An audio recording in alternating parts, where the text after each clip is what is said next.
Welcome. My name is Melissa Shepperly with the Environmental and Historic Preservation section of Design, and I will be covering changes to the updated Request for Environmental Services RES form. Let's get started. In the past couple years, bundling of many locations into one project under one job number has become more frequent. Although it has been identified as a best practice for efficiency, it has been difficult to track permits and clearances for each location when bundled under one job number in our current RES system. We were using an Excel spreadsheet to track these locations. The spreadsheet was hard to keep current with so many individuals needing to update it regularly. Working with IS, the RES form has been updated to better accommodate jobs with more than one location. The main form is now shorter, as much of the details are on the secondary form. The form functions much the same as it did before, with some neat additions like a summary view at the bottom of the main form. There is now what we call a parent form or page and a child or location page.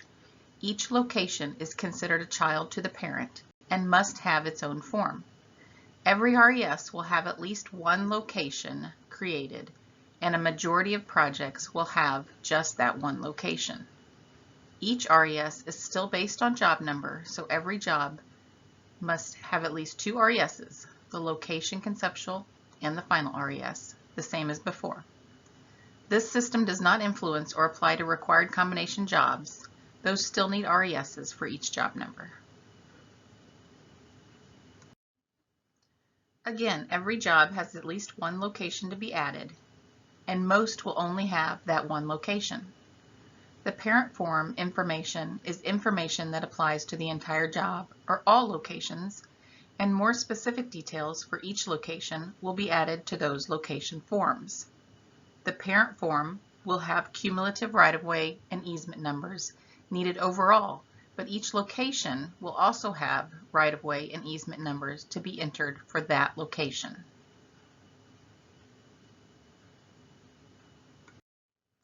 The submitter of the RES will name the locations when he or she enters them the first time. I would suggest naming them something easily to identify, like the bridge number if they are bridges, or the route if there are numerous routes. Each RES after the first will bring in the previous locations entered, and when in draft mode, locations can be added or deleted. Locations entered must be discrete locations with logical termini and independent utility. If a job number has many routes for resurfacing but are connected, one location form is sufficient. The purpose of having multiple location forms is to clear them independently of each other and facilitate design build or right-of-way progression. Each location form will require details specific to that location, like a better description than what is in the TMS description, tree clearing specific to that location, right-of-way and easement numbers, etc. These were previously on the main parent form that are now on the location form. Within each resource section, there is a new box called Commitments. This box is where specialists will identify things that must be carried forward into construction or beyond, things like a JSP. This information is then transferred to the summary table on the parent page automatically.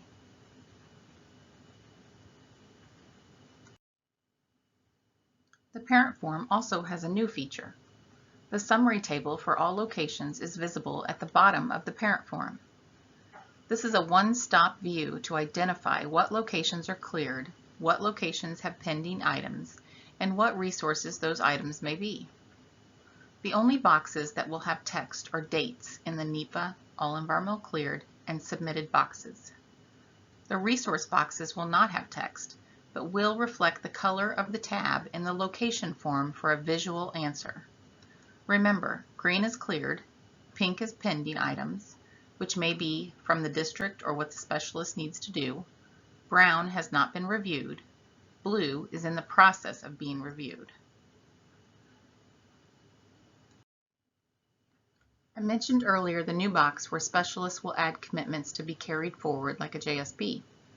Those commitments will be listed on the summary table on the parent page, as well as under each location they are associated with.